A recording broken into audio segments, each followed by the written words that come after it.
오늘 말씀은 여호수아 5장 1절에서 15절까지 말씀입니다. 여호수아 5장 1절에서 15절까지 말씀입니다. 한 절씩 교독하겠습니다. 요단 서쪽에 아모리 사람의 모든 왕들과 해변의 가나안 사람의 모든 왕들이 여호와께서 요단물을 이스라엘 자손들 앞에서 말리시고 우리를 건너게 하셨음을 듣고 마음이 녹았고 이스라엘 자손들 때문에 정신을 잃었더라. 그때 여호와께서 여호수아에게 이르시되 너는 부싯돌로 칼을 만들어 이스라엘 자손들에게 다시 할례를 행하라 하시매 여호수아가 부싯돌로 칼을 만들어 할례산에서 이스라엘 자손들에게 할례를 행하니라. 여호수아가 할례를 시행한 까닭은 이것이니 애굽에서 나온 모든 백성 중 남자 곧 모든 군사는 애굽에서 나온 후 광야길에서 죽었는데 그 나온 백성은 다 할례를 받았으나 다만 애굽에서 나온 후 광야길에서 난 자는 할례를 받지 못하였습니다. 이스라엘 자손들이 여호와의 음성을 청종하지 아니하므로 여호와께서 그들에 대하여 맹세하사 그들의 조상들에게 맹세하여 우리에게 주리라고 하신 땅 곧 젖과 꿀이 흐르는 땅을 그들이 보지 못하게 하리라 하시매 애굽에서 나온 족속 곧 군사들이 다 멸절하기까지 40년 동안 광야에서 헤매었더니 그들의 대를 잇게 하신 이 자손에게 여호수아가 할례를 행하였으니 길에서는 그들이 할례를 행하지 못하였으므로 할례 없는 자가 되었음이었더라. 또 그 모든 백성에게 할례 행하기를 마치매 백성이 진중 각 처소에 머물며 낫기를 기다릴 때에 여호와께서 여호수아에게 이르시되 내가 오늘 애굽의 수치를 너희에게서 떠나게 하였다 하였으므로 그곳 이름을 오늘까지 길갈이라 하느니라. 또 이스라엘 자손들이 길갈에 진쳤고 그달 14일 저녁에는 여리고 평지에서 유월절을 지켰으며 유월절 이튿날에 그 땅의 소산물을 먹되 그날에 무교병과 볶은 곡식을 먹었더라. 또 그 땅의 소산물을 먹은 다음 날에 만나가 그쳤으니 이스라엘 사람들이 다시는 만나를 얻지 못하였고 그의 가나안 땅의 소출을 먹었더라. 여호수아가 여리고 가까이 이르렀을 때에 눈을 들어본즉 한 사람이 칼을 빼어 손에 들고 마주 서 있는지라. 여호수아가 나아가서 그에게 묻되 너는 우리를 위하느냐 우리의 적들을 위하느냐 하니 그가 이르되 아니라 나는 여호와의 군대 대장으로 지금 왔느니라 하는지라. 여호수아가 얼굴을 땅에 대고 엎드려 절하고 그에게 이르되 내 주여 종에게 무슨 말씀을 하려 하시나이까. 함께 읽습니다. 여호와의 군대 대장이 여호수아에게 이르되 내 발에서 신을 벗으라 내가 선 곳은 거룩하니라 하니 여호수아가 그대로 행하니라. 아멘. 한번 기도하겠습니다. 하나님, 오늘 또 여호수아 말씀을 통해 우리 청년들과 성도님들이 하나님의 말씀하심을 잘 이해하게 해주시고 이 시간 우리와 함께 해주시옵소서. 예수님 이름으로 기도합나이다. 아멘. 제가 예전에 사역을 하면서 이제 운동을 좀 정말 해야 되겠다는 좀 그런 마음이 들 때가 있었습니다. 그러나 많이 경험해 보셨겠지만 숨쉬기 운동으로 그칠 때가 많았죠. 운동을 하기 위해 계획도 세워보았습니다. 새벽기도 마치고 조깅을 해볼까. 그래서 그 다음날 새벽기도 마치고 뛰었습니다. 굉장히 상쾌하더라고요. 근데 그 다음날 비가 오더라고요. 그래서 쉽지 않았습니다. 무슨 말인지 다 아시죠? 언제 라디오에서 작심삼일에 대한 이야기를 하더라고요. 근데 어떤 분이 이런 말을 하는 걸 들었습니다. 우리 뇌는 루틴한 것을 좋아한다는 거예요. 그러니까 정해져 있는, 해오던 대로 하는 걸 좋아한다는 거예요. 새로운 것을 하려고 할 때 에너지가 너무 많이 들기 때문에 내가 그렇게 살아온 대로 뭔가 새로운 걸 추구하지 않고 늘 해온 대로 하기를 굉장히 좋아한답니다. 그 이유가 뭐냐면 사람의 몸무게의 단 2%만 차지하는 뇌가 전체 사용하는 에너지의 20%를 이용한다는 겁니다. 그 작은 기관인 뇌가 전체 20%의 에너지를 이용하니까 마치 손에다가 아령을 들고 일을 하는 것과 똑같은 거라고 이야기를 하더라고요. 그러다 보니까 내가 해오지 않았던 무언가를 다시 하려고 생각을 끄집어내고 내가 익숙하지 않았던 것을 행하는 것이 너무 에너지가 많이 들기 때문에 뇌가 쉬고 싶어 한다는 겁니다. 그러니 작심삼일이 되어서 끝나는 경우가 많다. 뭐 이런 이야기였던 것 같습니다. 제가 오늘 이야기하는 건 작심삼일 이야기 하려는 게 아니고요. 운동을 새로 시작하려고 해도 쉽습니까? 어렵습니까? 잘들 하시나 보네요. 쉽지 않다는 겁니다. 네, 많이들 경험해 보셨을 것 같은데요. 그러다가 언젠가는 이제는 정말 운동을 해야 되겠다는 생각을 한 적이 있었어요. 좀 위기의식을 느꼈던 것 같습니다. 이게 체력도 그렇고 사역을 해야 되는데 운동을 이제는 하지 않으면 안 되겠다. 그리고는 이제 수영장에 가서 한 달을 끄는 거예요. 월요일부터 금요일까지 새벽 기도를 마치고 내가 매일 가서 수영을 하겠다. 했을까요? 안 했을까요?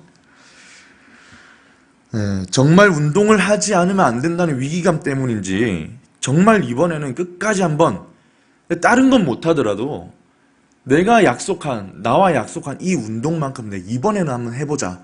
이런 오기가 들더라고요. 내가 소중하게 여기는 내 인생에서, 내가 한 주간의 삶에서 중요하게 생각하는 것에 조금 부족하더라도 이것만은 해보자라는 마음이 들기 시작하더니 되더라고요. 근데 이때 깨달은 것이 있었습니다. 바로 우선순위입니다. 여러분, 보통 운동을 우선순위에 둔다라고 하면 어떻게 합니까? 중요하게 생각하자. 운동해야지.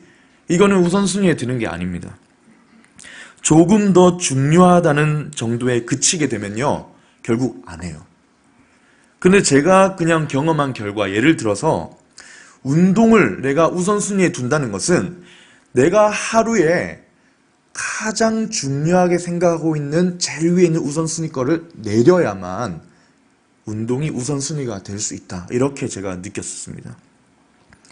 내가 가진 삶의 가장 최우선순위에 있는 무언가를 포기해야만 새로운 것이 우선순위에 들어가는 것 같더라고요. 예를 들어 나는 잠을 못 자면 안 돼. 나는 잠이 최고야. 내가 삶에서 잠을 많이 자는 게 우선순위야. 이런 사람이 운동하려면 어떻게 해야 되냐면 운동을 그냥 소중하게 생각하면 안 됩니다. 잠을 포기하고 우선순위에서 내리고 운동을 거기에 집어넣어야 잠을 못 자더라도 운동을 하자. 이렇게 되는 것이죠. 무슨 말을 하는 거냐면 내가 가장 중요하게 생각하고 있는 어떤 것을 포기하지 않는 이상 우선순위가 바뀌지 않는다는 걸 말하는 것입니다. 다른 거 좀 잘 못하더라도 이것만은 하겠다. 이것이 우선순위의 변화가 생기는 시점입니다. 내가 정말 중요하게 생각하는 어떤 일 또는 학업이든 어떤 일을 내가 조금 부족하게 하더라도 라는 포기가 있을 때 우선순위가 바뀌게 되는 것입니다. 원래 가지고 있던 우선순위를 아래로 내려야만 새로운 우선순위가 들어갈 수 있는 겁니다. 또 예를 들어 기도의 우선순위를 둔다. 그러면 내가 운동은 좀 못하더라도 내가 오늘 아침에 기도만은 해야 되겠다. 이렇게 할 때 기도가 우선순위에 들어가는 겁니다. 어떤 청년이 큐티를 내가 하루에 꼭 해야 되겠다. 그런 사람은요, 내가 오늘 쪽지 시험에 조금 못 치더라도 내가 큐티만은 하겠다. 이런 한 가지의 포기가 있을 때 우선순위의 변동이 일어나는 겁니다. 다이어트도 마찬가지죠. 내가 오늘 좀 힘이 없더라도, 내가 오늘 힘이 없어서 학교를 못 가더라도, 그럴 리는 없겠지만 내가 다이어트를 하겠다. 어느 것에 대한 포기가 있어야만 우선순위의 변화가 생깁니다. 여러분의 삶에는 무엇이 가장 위에 있는 우선순위입니까? 여러분, 내일부터 우리가 세상에 나가 살 텐데 내일 생각해 보십시오. 해야 될 일이 산더미처럼 쌓여있는 사람도 있습니다. 과제도 많고요. 시험 스케줄도 빡빡합니다. 만나야 될 사람도 있고요. 개인적으로 벌려놓은 일도 있습니다. 자, 이 많은 산적한 일들 앞에서 여러분들의 우선순위는 무엇입니까? 지각하지 않는 거, 시간 아껴 공부하는 거, 이 정도까지는 점수를 내는 거, 아니면 실수하지 않고 일하는 거. 그러면 하나님께서 오늘 우리가 갖기 원하시는 삶의 우선순위는 무엇일까요? 하나님께서 우리가 어떤 것에 우선순위를 두고 살기 원하실까요? 세상을 향해 나아가는 우리가 무엇에 가장 중심을 두고 우선순위를 두고 단지 그냥 중요하게 생각한다. 큐티 중요하지. 아니면 섬기는 거 중요하지. 이런 중요하게 생각하는 거 말고 실제로 내가 가장 우선순위에 무엇을 두길 원하실까요? 오늘 말씀을 통해서 함께 잠시 살펴보도록 하겠습니다. 첫 번째로 하나님은 우리가 세상의 일에 앞서서 세상에 산적한 일들, 해야 될 일, 모든 일들에 앞서서 하나님과의 관계를 회복하고 하나님과의 관계를 유지하는 것에 우선순위를 두기 원하십니다. 하나님은 당장 내 눈앞에 있는 급한 일들, 감당하지 못할 일들을, 큰 일들을 두고서 먼저 하나님과의 나와의 관계를 회복하고 유지하고 나아가기를 거기에 우선순위를 두기 원하신다는 것입니다. 여러분 오늘 말씀은 요단강을 건너가서 지난주 말씀처럼 기억으로 남기기 위해 12개 돌을 세운 뒤에 이제 정말 가나안 땅을 밟은 상황입니다.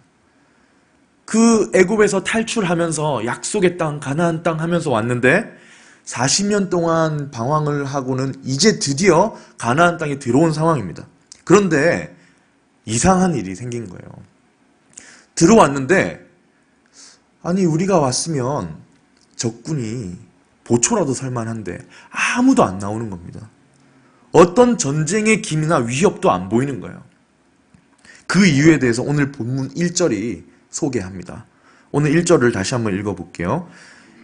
요단 서쪽에 아모리 사람의 모든 왕들, 해변에 가나안 사람의 모든 왕들이 여호와께서 요단물을 이스라엘 자손들 앞에서 말리시고 건너게 하셨음을 듣고는 마음이 녹았고 이스라엘 자손들 때문에 정신을 잃었더라. 이게 무슨 말이죠? 이스라엘 백성이 요단강을 건너갔는데 곧바로 소식을 들은 겁니다.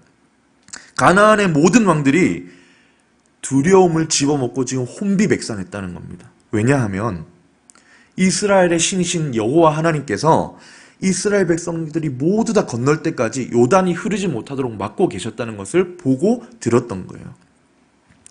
예전에 소문으로만 들었던 홍해를 가른 여호와 하나님, 그 하나님이 인도하셔서 이번에는 요단 강물을 막고는 그들이 건너왔다. 지금 건너온 이 이스라엘 백성들이 바로 그 무시무시한 여호와 하나님이 인도하시는 백성이다. 이 민족이란 사실 때문에 정신을 잃었다는 것입니다. 여기서 정신을 잃었다는 것은요, 말 그대로 정신이 없었다는 겁니다. 표현을 더 살리자면 혼수 상태에 빠져서 덜덜덜 떨면서 어떡하지? 나갈 마음도 못 내는, 지금 이 땅을 정복하겠다고 온 이스라엘 백성들 앞에 나가서 얼굴 내밀기조차 두려울 정도로 두려워하고 있다는 겁니다. 더 중요한 것은요, 이 두려움이 언제 생겼냐면 군사적인 충돌이 있기도 이전에 그냥 말만 들었을 뿐인데 엄청난 두려움에 휩싸였다는 겁니다. 하나님이 행하신 것이죠. 하나님이 무언가를 하시려고 그들의 마음을 흔들고 두려움을 주신 것입니다. 자, 이때 이런 상황에 하나님은 여호수아를 부르십니다. 그리고 우리 생각에는 하나님이 여호수아에게 뭐라고 하셔야 됩니까? 여호수아야, 자, 이때다. 지금 적군들이 너가 두려워가지고 칼도 못 빼들고 덜덜 떨고 있다. 이때 너희가 칼을 빼들고 돌격해라. 가 정상이겠죠. 그런데 그렇지 않으십니다. 하나님은 여호수아를 부르시더니 부싯돌로 칼을 만들어서 이스라엘 자손들에게 할례를 행하라 하십니다. 아니, 이만큼 기막힌 찬스가 없는데 지금 당장 쳐들어가도 해야 할 일이 많은데 하나님은 앞서서 먼저 할례를 행하라고 하십니다. 본문 2절 3절에 이렇게 이야기하죠. 그때 여호와께서 여호수아에게 이르시되 너는 부싯돌로, 이게 흑요석이라고 합니다. 부싯돌로 칼을 만들어 이스라엘 자손들에게 다시 할례를 행하라. 여호수아가 부싯돌로 칼을 만들어 할례산에서 이스라엘 자손들에게 할례를 행하니라.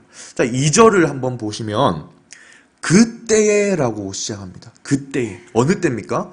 이 가나안 모든 왕들이 두려워서 혼비백산하고 두려워서 떨고 있을 그때에 이스라엘 백성들이 요단을 건너와서 하나님이 인도하시는 백성이 도착했다는 것을 보여준 그때에, 지겨운 광야 생활을 완전히 끝낸 그때에, 이제 정복을 시작하려는 긴장 상태가 있던 그때에, 이런 상황에서 하나님은 우선순위를 요구하십니다. 무엇이냐면 할례를 행하라. 아니 지금 이 바쁜데, 지금 안 그래도 전술도 없고 전략도 없고 무기도 부족하고 전쟁의 경험도 없고 딱 알맞은 타이밍인데 너희 그게 아니고 너희가 해야 할 우선순위가 있다는 거예요. 그게 바로 할례입니다. 여러분, 할례가 무엇인지 아시죠? 할례는 하나님께서 아브라함과 처음으로 언약을 맺으실 때 내가 너희 하나님이 되어주겠고 너희의 자손들은 내 백성이 될 것이다. 여기에 대한 약속의 그 표징으로서 할례를 하게 한 것입니다. 언약의 표시로서. 이스라엘의 모든 남자들, 난지 8일 된 이상 된 아기들부터 남자들의 포피를 베어내는 것이었습니다. 창세기 17장 11절 14절에 그 내용이 나와요. 아브라함과 하나님이 약속하신 거, 너희는 포피를 베어라. 이것이 나와 너희 사이의 언약의 표징이니라. 너희가 이걸 볼 때마다 나는 하나님과 언약을 맺은 언약 자손이구나. 이걸 볼 때마다 하나님은 우리의 하나님이 되어주시는구나. 이것을 기억하도록 하셨다는 거예요. 그래서 너희는 대대로 모든 남자는 집에서 난 자나 또 너희 자손이 아니라 이방 사람에게서 돈으로 산 자를 막론하고 난지 8일 만에 할례를 받으라고 합니다. 이에 내 언약이 너희 살에 있어 영원한 언약이 되려니와 할례를 받지 아니한 남자 곧 그 포피를 베어내지 아니한 자는 백성 중에서 끊어지리니 그가 내 언약을 배반하였습니다. 하나님은 이 할례를 맺는 것을 굉장히 중요하게 생각하셨던 것 같습니다. 자, 이 할례는 방금 말씀드린 것처럼 하나님께서 이스라엘 백성들이 하나님과 언약을 맺은 하나님 거라는 것을 증명하시려고 표시하시고 확증하려고 주신 것입니다. 그런데 이스라엘 백성들이 지난 40년 동안 어디 있었습니까? 광야에서 살았죠.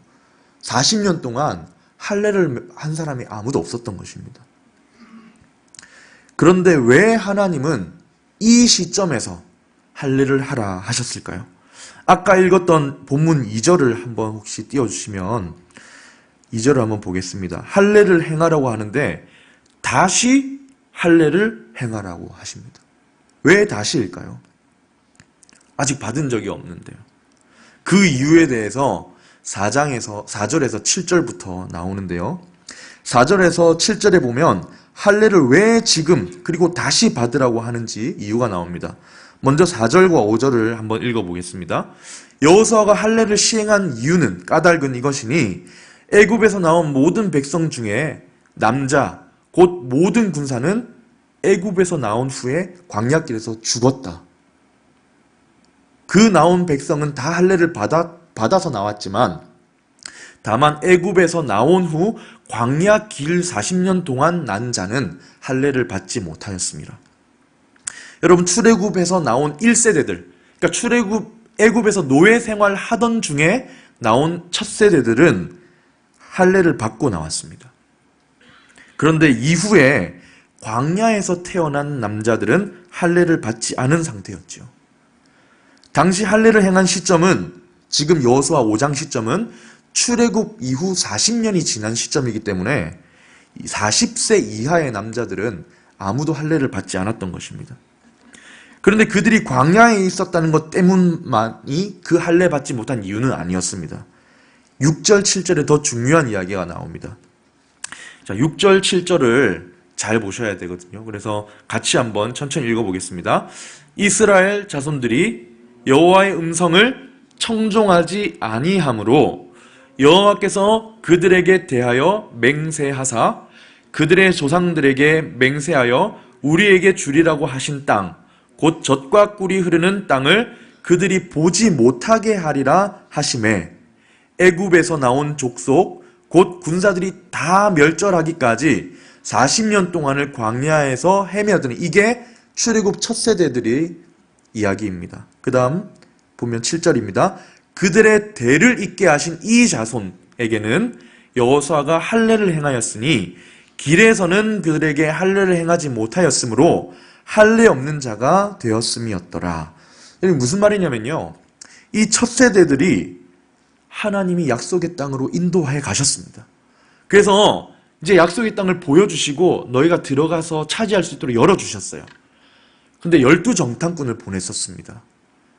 근데 12명 중에 10명이라는 그 대다수의 정탐꾼들이 불신의 보고를 한 거예요. 하나님이 열어놓으시고 너희 것이라고 보여주시고 믿음으로 들어가라 하셨는데 들어가기를 거절했던 겁니다. 불신앙 때문에요. 그 영향으로 이스라엘 자손들이 하나님 앞에 불평하고 원망하기 시작했습니다. 자, 이때 하나님이 너희가 내 말을 청종하지 않는구나.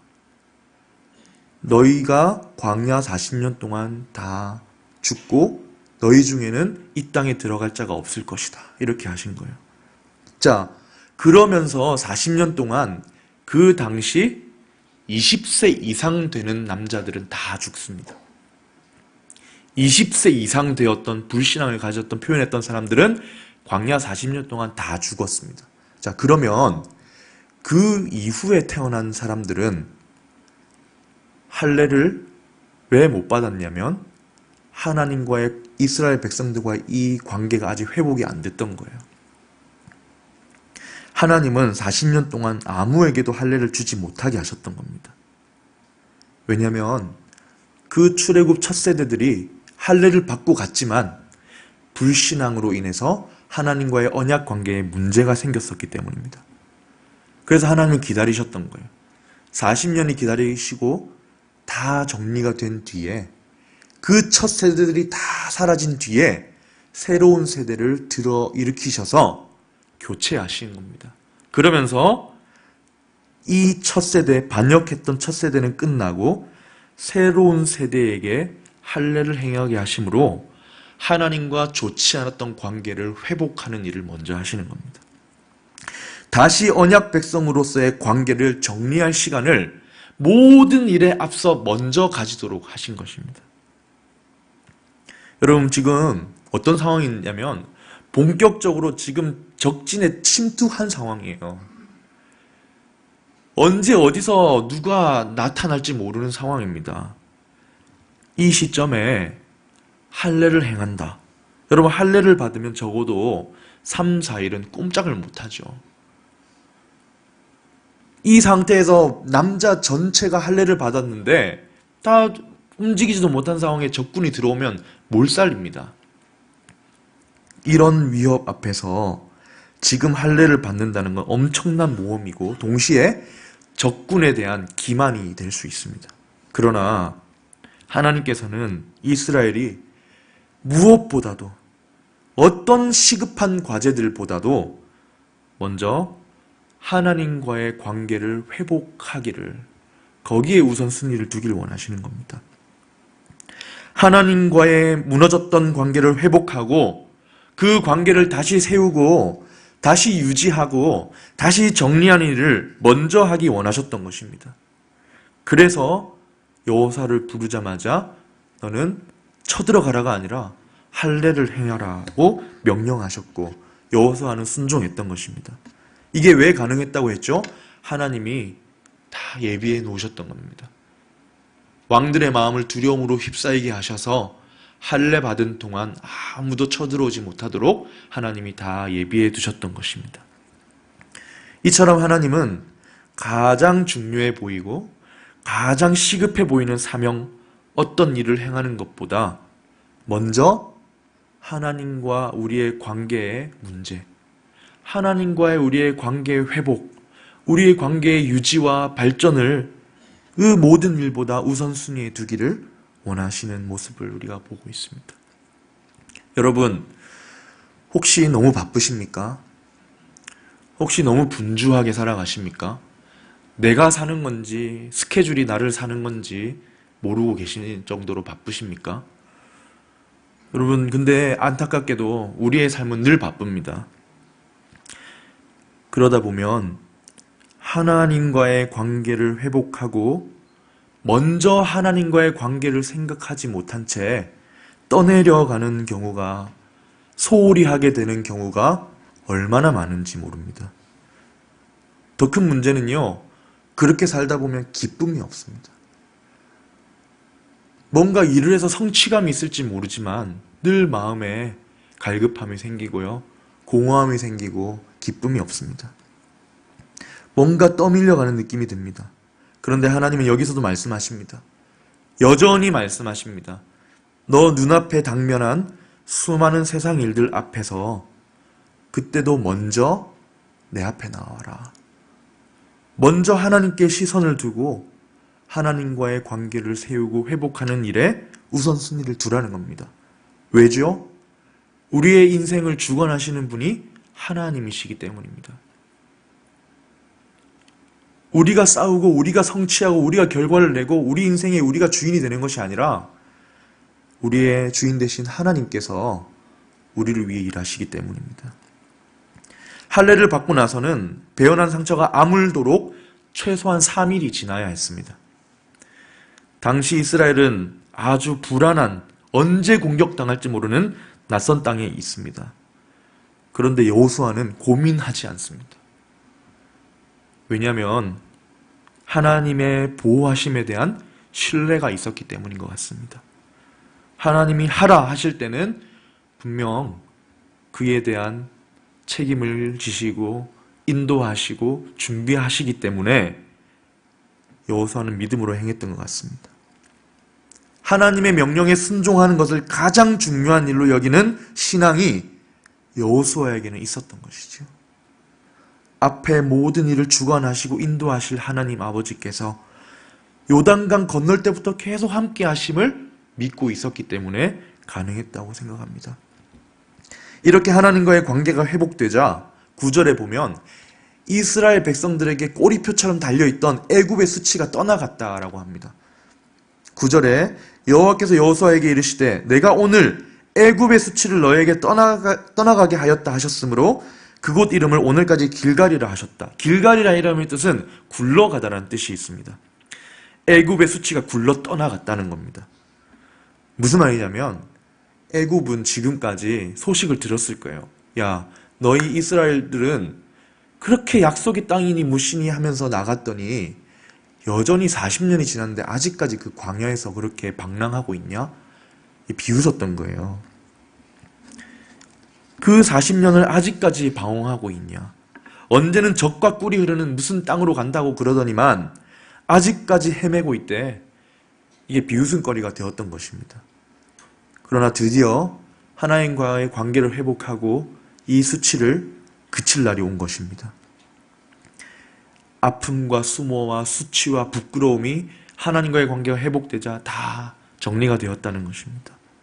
그런데 한 가지 더 할례를 행하라 하신 이유가 있어요. 뭐냐면 유월절을 지킬 때가 다 되었기 때문인데요.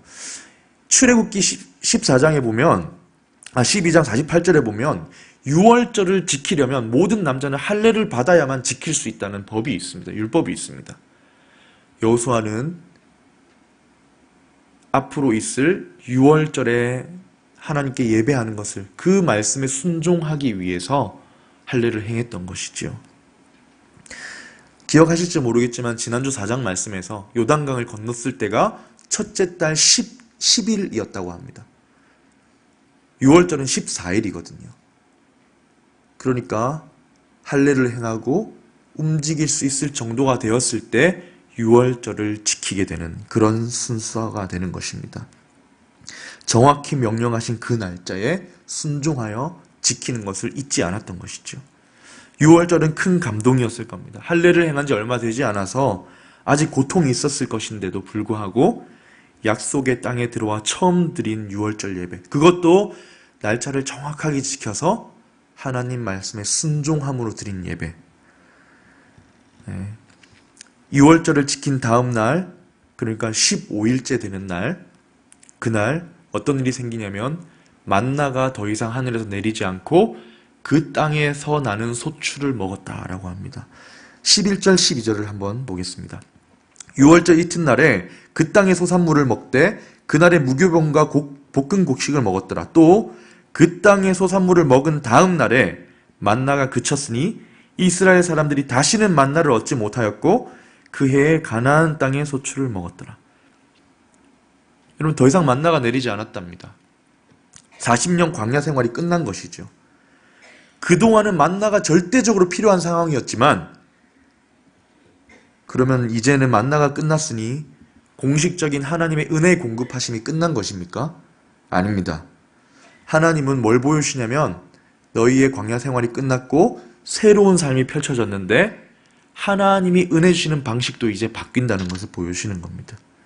이제 만나가 필요한 것이 아니라 그 땅에서는 소출을 통해 상황과 여건이 변화된 상황을 하나님이 반영하셔서 은혜 내려주시는 방법을 바꾸시는 것입니다. 단순히 우리도 단순해서 여름 수련회나 단기 봉사에서 주셨던 뜨거운 은혜를 계속 주시기 바라지만, 그리고 그런 류의 은혜가 없으면 왠지 식어지는 것 같고 은혜를 못 받는 것 같고 부족한 것 같지만, 하나님은 우리 삶을 아시고 지속적으로 은혜를 공급해 주시는 것을 보여주시는 것입니다. 여러분, 지금까지 전쟁을 앞둔 이스라엘 백성들이 한 일이 무엇이었습니까? 칼을 연마하고 빼들고 줄을 서고 그러지 않았습니다. 뭘 했냐면 하나님과의 관계를 우선순위에 둔 것밖에 없습니다. 하나님 말씀에 순종하고 하나님 바라보는 것만 했습니다. 요단강을 어떻게 우리 상식적으로 지혜를 짜서 맞추어서 한번 건너볼까 하지 않았습니다. 건너와서도 하나님과의 관계를 회복하는 일에 가장 우선순위를 두고 행했지요. 이스라엘의 성공은 하나님이 하시는 것이었기 때문입니다. 순종에 좌우되는 것이었기 때문입니다. 먼저 하나님과의 관계를 우선순위에 올려두는 것이 가장 중요했습니다. 이처럼 이스라엘은 군사적인 준비보다 이 모든 해결해야 될 과제 앞에서 영적인 준비를 먼저 해야 되는 민족인 것입니다. 우리도 마찬가지입니다. 우리 삶이 우리의 욕망대로 이루어지지 않고 하나님께서 함께 하시는 믿음의 삶이라는 걸 인정한다면 어쩌면 우리에게 필요한 것 또한 영적인 준비가 아닐까요? 하나님 우리의 단단한 믿음을 준비하길 원하십니다. 이제 마지막입니다. 이렇게 순종과 관계 회복을 준비하고 6월절까지 딱 지켰어요. 그리고 이제 여호수아는 여리고로 가까이 갔습니다. 그런데 엄청난 일을 경험합니다. 여리고로 가까이 이르렀을 때에 여호수아가 눈을 들어보니 한 사람이 칼을 빼들고 서서 마주하고 있습니다. 보니까 하나님의 군대 대장이었습니다. 13절을 한번 읽어보겠습니다. 여호수아가 여리고에 가까이 이르렀을 때에 눈을 들어 본즉 한 사람이 칼을 빼어 손에 들고 마주 서 있는지라. 여호수아가 나아가서 그에게 묻되 너는 우리를 위하느냐 적들을 위하느냐 하니. 여호수아가 묻습니다. 누구 편이냐? 그러자 14절에서 그가 이르되 아니라. 누구 편이냐고 물었는데 아니라고 합니다. 무슨 말일까요? 우리는 하나님이 내 편인가 아닌가, 날 도와주시나 안 도우시나, 내 입장을 아시나 안 아시나, 여기에 집중이 되어 있지만 하나님은 아니라고 하십니다. 나는 여호와의 군대 대장으로 지금 왔느니라 하는지라. 여호수아가 얼굴을 땅에 대고 엎드려 절하고 그에게 이르되 물어야 할 걸 이제 묻습니다. 내 주여 종에게 무슨 말씀을 하려 하시나이까. 15절에 여호와의 군대 대장이 여호수아에게 이르되 내 발에서 신을 벗으라. 내가 선 곳은 거룩하니라 하니 이에 여호수아가 그대로 행하니라. 지금 하나님의 군대를 지휘하는 장군이라고 소개를 합니다. 하나님의 군 사령관이 왔다는 것은 지금 할례를 행하고 유월절을 행하고 하나님 앞에 준비된 이 여호수아 앞에 하나님의 군대가 동원되었음을 말하는 것입니다. 하나님의 군대가 내려온 것이지요. 여호수아를 돕고 격려하기 위해 온 것입니다. 이 전쟁은요, 이 사명에는 하나님의 군대가 함께 한다는 것입니다. 칼을 빼들고 있는 용사로 나타나신 하나님은 여호수아에게 엄청난 위로가 되었을 겁니다. 이 전쟁에서 궁극적인 수행자는 여호수아가 아니라 하나님이심을 보여주시는 것입니다. 하나님의 명령에 따라 할례를 행했고 유월절을 지키는 순종의 모습을 통해 하나님과의 관계에 최우선을 두었던 이스라엘의 지도자 여호수아 앞에 하나님의 군대 대장이 나타나서 격려하시는 겁니다. 내가 앞서가서 싸운다. 하나님이 친히 싸우시는 전쟁이다. 그러자 여호수아는 땅에 엎드려 우리의 대장 되시는 하나님께 철저히 순복하고 의지하는 모습을 가집니다. 마치 모세가 하나님을 만나 부르심을 받을 때처럼. 여러분, 말씀을 맺겠습니다. 여러분, 오늘 우리의 우선순위는 어디에 있습니까? 오늘 여호수아서는 우리에게 하나님과의 관계 회복하는 것, 하나님과의 관계를 유지하는 것, 거기에 우선순위를 두라고 합니다.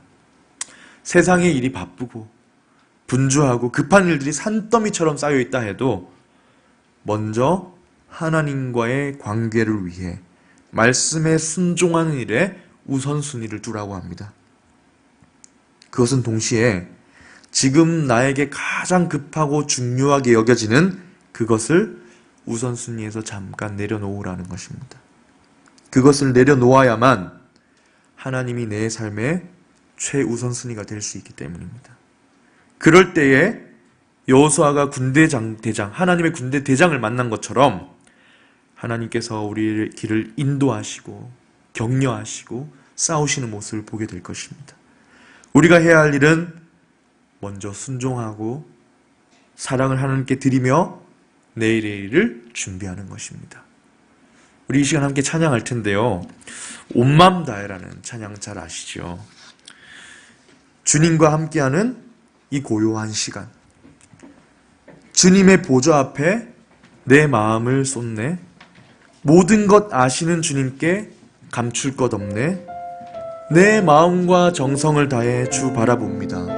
우리 함께 다 일어나셔서 하나님, 정말 내 가장 우선순위에 하나님과의 관계를 둘 수 있기 원합니다 라는 마음으로 함께 고백하면 좋겠습니다.